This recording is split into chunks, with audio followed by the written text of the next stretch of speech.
Hello, everybody. Good morning. My name is Lailani M. Ali, and my report is all about lesson for theatrical production, especially the audience and criticism.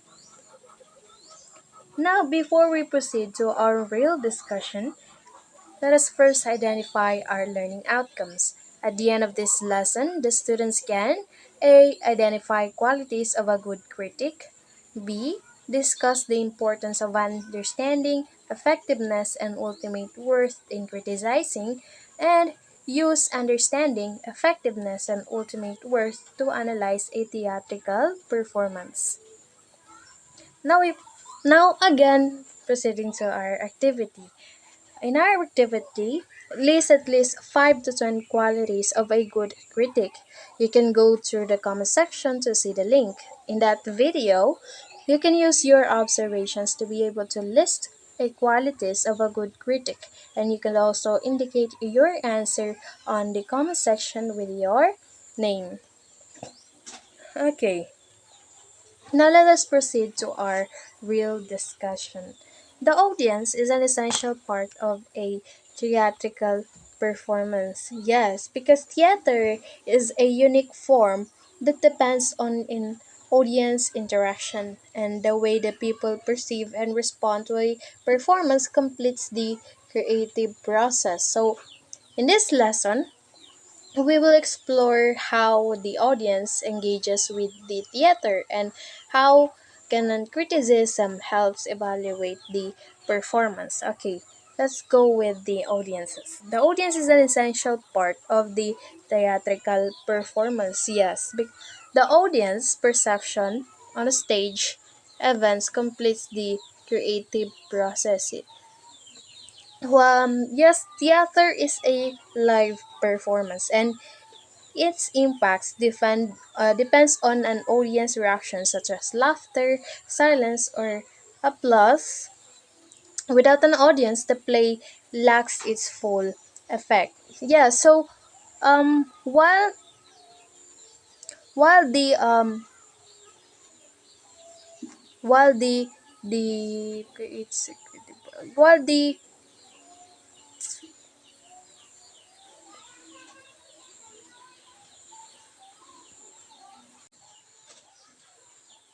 audience is an essential part of the theatrical performance. Yes, the audience is the very important in a theatrical performance because they give a a light, a color to how the artist performs their actions, especially how they delivers their emotions and their ideas through the usage of their character.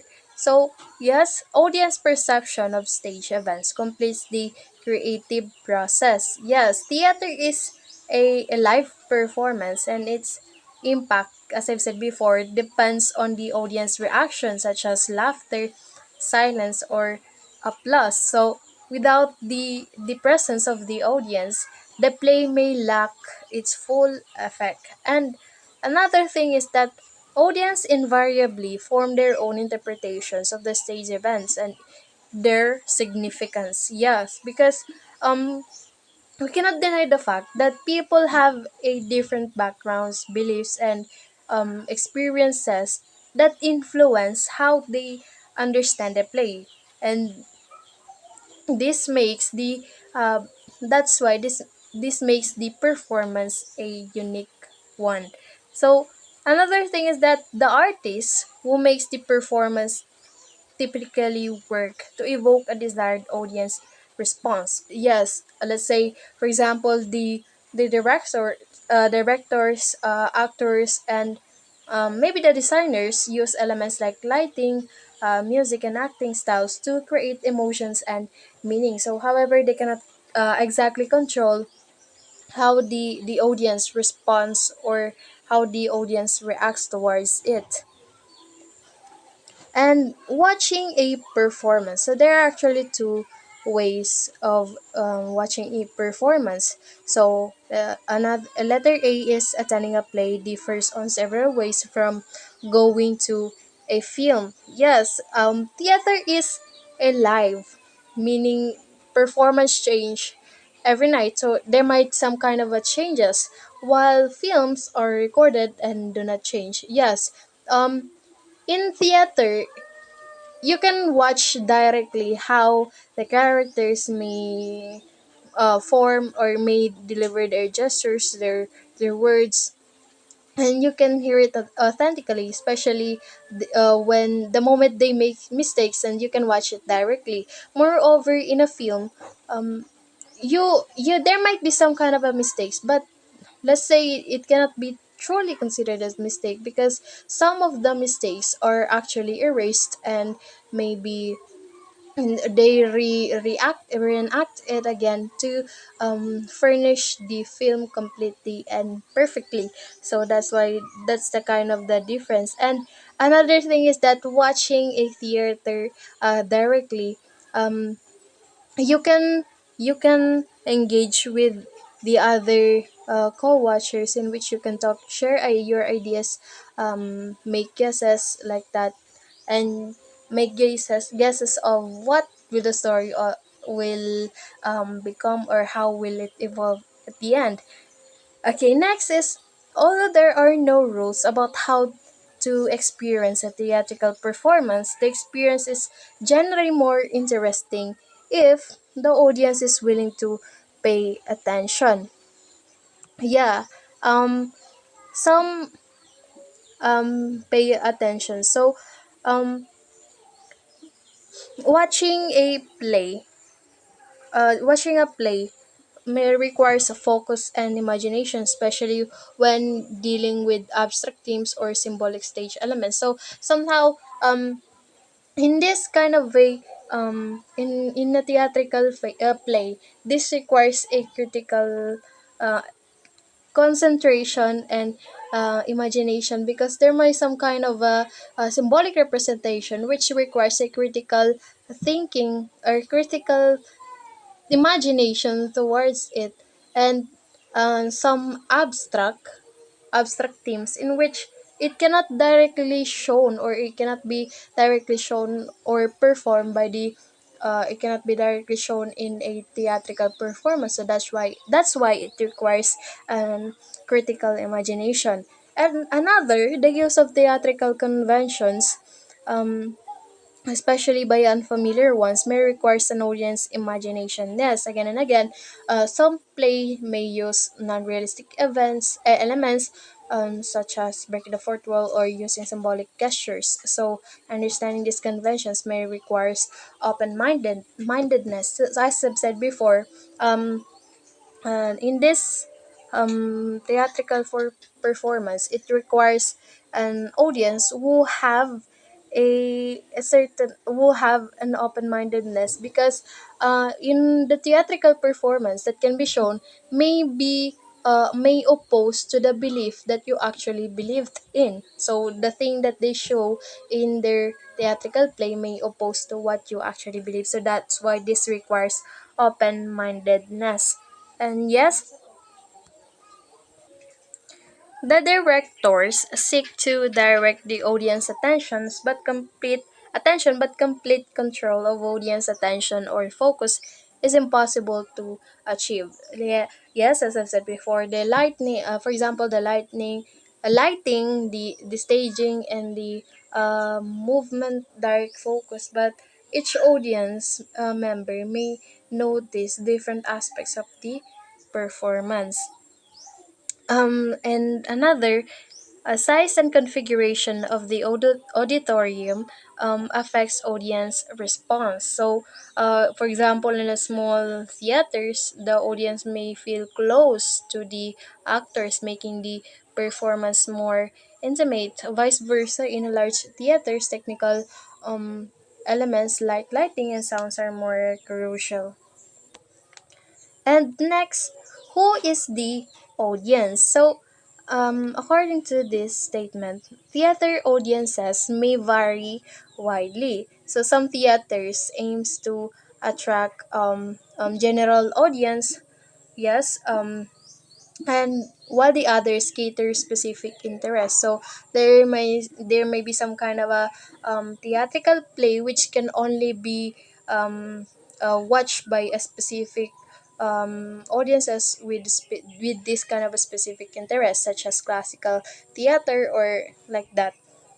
And attracting new audiences is not easy and sometimes alienates existing patrons. So attracting new audiences is quite challenging because introducing new styles may alienate traditional um, theater goers, but failing to innovate may cause stagnation. So if there's no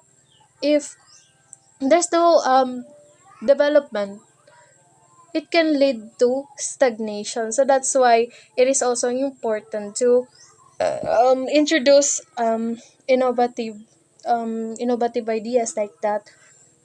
And some theaters challenge the audience to appreciate unfamiliar forms of theater. So yes, funding may be used to encourage underrepresented groups to experience theater, and this may help in broadening their cultural appreciation. And lastly is how can theaters attract young audiences and those groups who normally don't go to theater? So, yes, through outreach and education, it can help attract the young audiences. For example, the schools and community programs may be used to introduce students to what is theater really is, and making them more likely to attend performance in the future. So with the help of this schools and outreach program, it can help with introducing a what is theatrical performance really is. And next is the audience and the critical perspective. So, letter A, do we need a critical perspective to enjoy theater? So, this is a question. Do we really need a critical perspective to enjoy theater? Some may answer no, and some may answer yes. Because in critical perspective, let's say understanding the background, culture background or circa background like that, it can help in enhancing your understanding through that theatrical play. And yes, the structure and the performance elements depends, it can help deepens your appreciation and allows for it will also allow for a meaningful discussion. And next is a simple three-step process may allow us to better articulate our response to a theatrical event. So experiencing, one has an experience, one has analyzes the experience, one is communicate one's response to another. Yes, experiencing and analyzing and communicating thoughts about a play creates a deeper connection to the performance. So um, the more that you have experience about it and the more you analyze that experience and the more you communicate that to one another, it can help to deepen your appreciation towards the theatrical play. And next is the professional critic needs um, a wide variety of theatrical experience and an understanding of the practices and processes that make up a production. Yes, critics, professional critics requires an experience and a knowledge. So, critics must be familiar with different styles and production techniques to provide an informed opinions. So yeah, usually the critic has a particular audience and purpose in mind. So some critics may write for specific audiences. For example, some critics targets the casual theater goers, while others may write analysis for the artist. So how did the artist act in the theatrical performance, and those are the purpose of those criticizer critics criticist. So some critics see themselves as a consumer guides, and I don't know about the trees. And the best criticism requires both requires attentions to both excellence and shortcomings. Yeah, and in order to the best criticism requires attention to both excellence and shortcomings. So it is crucial, or it is important, or it is essential to first point out the excellence and what are the shortcomings, to in order to like fix it again onto the next play. And um through through pinpointing the excellence, it will also help to encourage their way of acting onto the next play. And yeah, on pinpointing shortcomings may also be help to improve it again onto the next play. So they may, through that pinpointing the shortcomings, it may help them encourage on what they will do next onto the next play. Next is the basic problems of criticism. So, the critic is concerned with three basic problems. So, understanding what were the playwright, director, and other theater artists trying to do, and yes, understanding the what was the goal, or what was the goal of the play, and what was the director and or the artist are trying to do. So critics must determine the playwrights and directors in the directors or the artist's intentions before evaluating the performance. And next, number two, effectiveness. How well did they do it? So how well was the goal achieved? So a play can be judged by how successfully it delivers its message through acting, directing, and design. And lastly, ultimate worth. How valuable was the experience? So this is was the experience really valuable? So this can the answer may be, or the answer may be subjective, and it depends on the audience personal standard for a good performance like that. And question, on the video that you've watched, on the link that I provided in the comment section, the question is, how did the understanding, effectiveness, and ultimate worth help in criticizing theatrical performance? So that is the question, and you can put your answer on the comment section with your name in it. Next, yes, critics may follow different or may follow several paths to answer questions, some relating to understanding. Some, as I've said before, number one, some may study the playwright, the script, and the production team's stated goals. Yes. So, yes, there is a different approach as an understanding a play, and some critics may research the playwright and production process, while others will um, watch with no prior knowledge to form an unbiased opinions like that. So another is yeah, some may attend the production with no preconceived notions. Next is um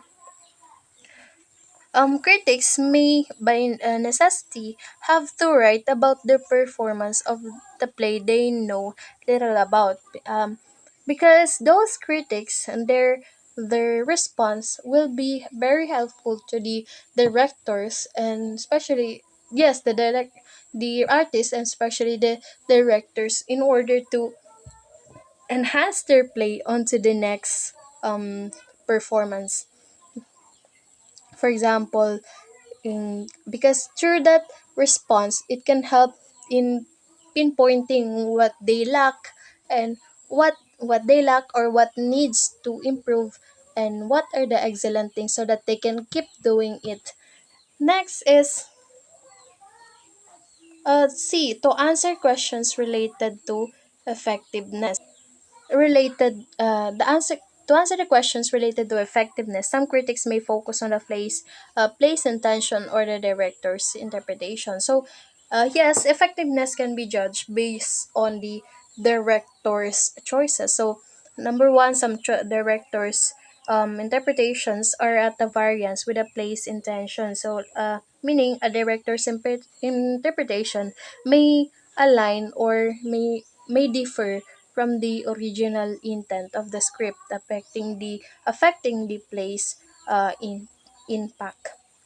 Letter D, um, any response to ultimate worth assumes some standards against which worth can be measured. So assessing value, assessing value requires a personal standard. So each person may define what makes a play meaningful based on their experience and beliefs, something like that.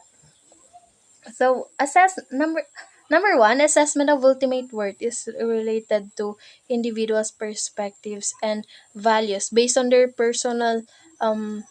They can assess the ultimate worth, or they can assess the value of the theatrical performance based on their individual perspective and the value or the way they see it.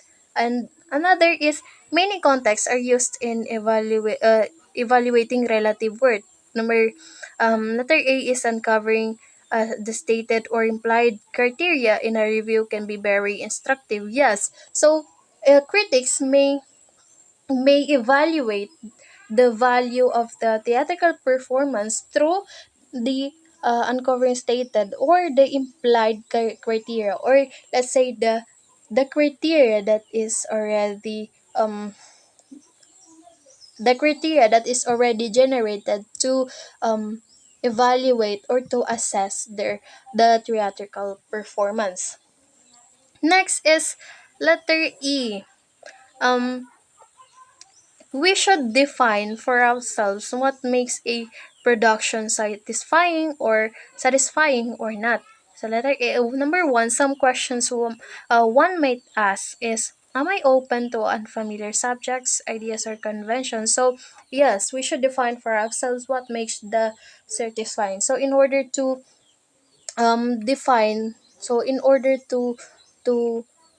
identify if the production was satisfying or not, we can ask some questions like, am I open to unfamiliar subjects or ideas or conventions, something like that. And letter F, developing a critical response. So yes, um ask the three major questions of a critical assessment. Letter A, what was attempted? What were they trying to show, and how was it to show? And letter B, how fully was it accomplished? And letter C, how valuable was the experience?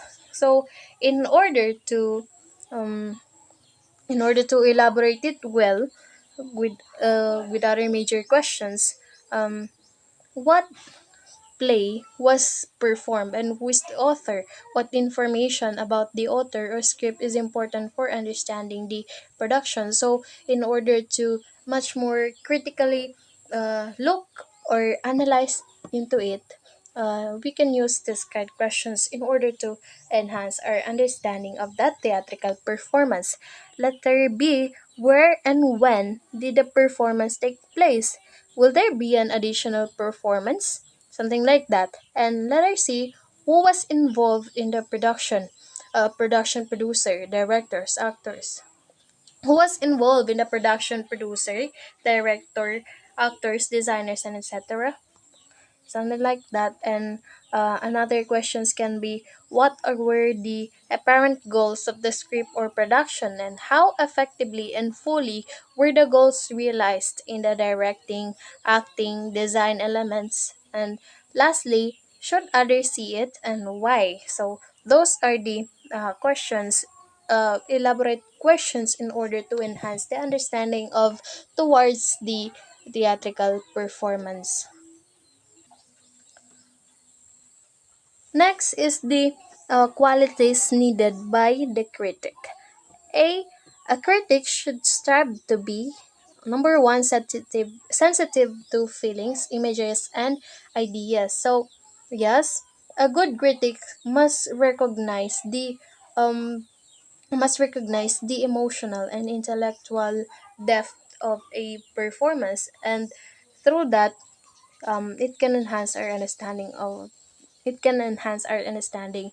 And number two, as well as acquainted as possible with the theater of all peers and all types. Yes, understanding different theatrical styles and traditions improves critic quality. Number three, willing to explore plays and their production processes. So, willing to explore new productions. Open-mindedness allows critics to fairly assess unconventional performances.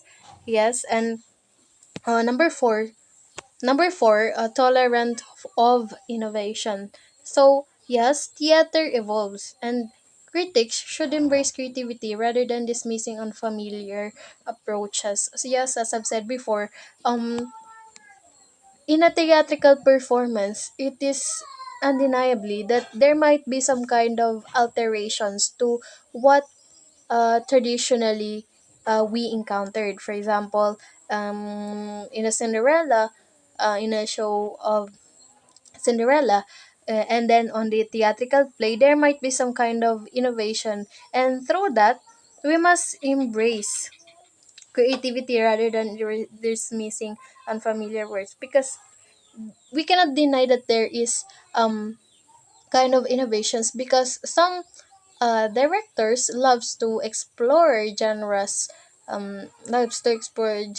yes. And number five, aware of his or her own prejudice and values.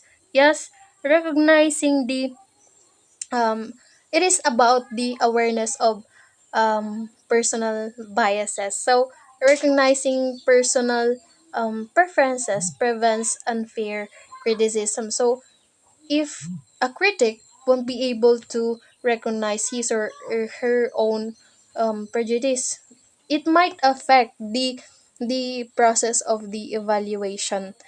Number six is articulate and clear in expressing judgment and their biases. So yeah, critic must communicate their thoughts effectively using specific examples. So, in articulating clear and expressive judgments, we should clearly communicate our thoughts effectively. We can utilize we can utilize the examples to clearly contextualize what they may lack, or for example, after their performance, you can use some examples on what they may lack, especially use the process of contextualizing. And lastly, courteous. Respect and this may talk about the respect and the professionalism. So even negative reviews should be fair and respectful. Yeah. So if you were about to give a negative reviews, so for example, something that they lack, we should maintain our respect and the positive tone to not totally discourage their actions, and use the positive tone to encourage these wrong actions or these lackings, so that they can improve it onto the next play. Lastly is the activity. So use understanding, effectiveness, and ultimate worth to analyze a theatrical performance. So yes, there is another link on the comment section in which you can click the link below and watch the theatrical performance. And you may use the guide questions on the previous discussion to criticize a theatrical performance. And each guide question should at least have one sentence answer. And you can just put your answers on the comment sections. So, any questions, clarifications, you can put it on the comment section so that I can clearly answer your clarifications. So if there are no questions, thank you very much.